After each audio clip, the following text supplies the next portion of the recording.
മഴത്തൊരു മുൻപിലെ weekend പ്രൊമോയിലേക്ക് ഏവർക്കും സ്വാഗതം. അങ്ങനെ അലീനയ്ക്ക് സുഖമില്ലാതാവുമ്പം തന്നെ രോഹിത്തും അതുപോലെ ബബിതയും കൃഷ്ണമോളും ഒക്കെ അലീനയുടെ കൂടുതൽ സ്നേഹം കാണിക്കുകയാണ്.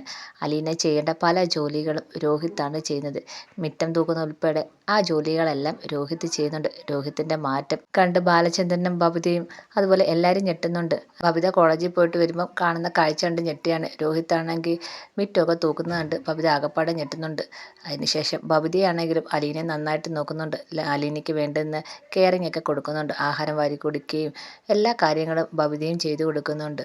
ഇതിൻ്റെ ഇടയ്ക്ക് വൈജയ്ക്കാണെങ്കിൽ ഇതൊക്കെ കണ്ടിട്ട് ആകപ്പാടെ സഹിക്കാൻ വയ്യ. മക്കളെല്ലാം അലീനയുടെ സൈഡിലോട്ട് പോകുന്നെന്ന് മനസ്സിലാക്കിയ വൈജയാണെങ്കിൽ ബാലചന്ദ്രനോട് സംസാരിക്കാൻ തന്നെ തീരുമാനിക്കുകയാണ്. അങ്ങനെ ഡൈനിങ് ടേബിളിൽ വന്നിരിക്കുന്ന ബാലചന്ദ്രൻ്റെ അടുത്ത് വന്ന് വൈജ സംസാരിക്കുന്നുണ്ട്. കുറേ ദിവസമായി ഞാനിവിടെ വന്നിട്ട് എൻ്റെ ഭർത്താവിനെ ഞാൻ ഇതുവരെ കണ്ടിട്ടില്ല. ഞാൻ ഇങ്ങനെ ഒരാൾ ഈ വീട്ടിൽ താമസിക്കുന്നുണ്ടെന്ന് ആരും ചിന്തിക്കുന്ന പോലുമില്ല. എൻ്റെ ഭർത്താവും അതിനെക്കുറിച്ച് ഓർക്കുന്ന പോലും ഇല്ല എന്ന് പറയുകയാണ്. അപ്പോൾ ബാലചന്ദ്രനെ ഇങ്ങനെ ഇതൊക്കെ കേട്ടോണ്ടിരിക്കുകയാണ്, ഒന്നും മിണ്ടാതെ.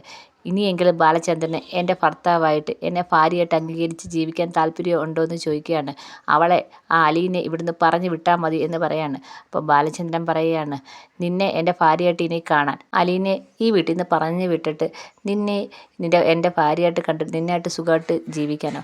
അത് നടക്കുന്ന കാര്യമല്ല എന്ന് ബാലചന്ദ്രൻ പറയാണ്. മിനിമം കുറച്ച് സത്യസന്ധത എങ്ങനെ പുലർത്തണം, അത് നീ പുലർത്തിയിട്ടുണ്ടോ എന്ന് ചോദിക്കുകയാണ് വൈജയടുത്ത്. ഇത് കേൾക്കുമ്പോഴത്തേക്ക് വൈജയ്ക്ക് അകപ്പാടെ വിഷമവും ദേഷ്യമൊക്കെ ഉണ്ടാവുന്നുണ്ട്. അതിനുശേഷവും ബാലചന്ദ്രനായിട്ട് ഭയങ്കരമായിട്ട് അടിയൊക്കെ നടത്തി വൈജ ദേഷിച്ച് മുറിയിലേക്ക് കയറി പോവാണ്. ഇതൊക്കെയാണ് ഈ വീക്കെൻഡ് പ്രൊമോ ആയിട്ട് കാണിച്ചിരിക്കുന്നത്. എല്ലാവർക്കും ഇഷ്ടപ്പെട്ടെങ്കിൽ സബ്സ്ക്രൈബ് ചെയ്യണേ, സപ്പോർട്ട് ചെയ്യണേ.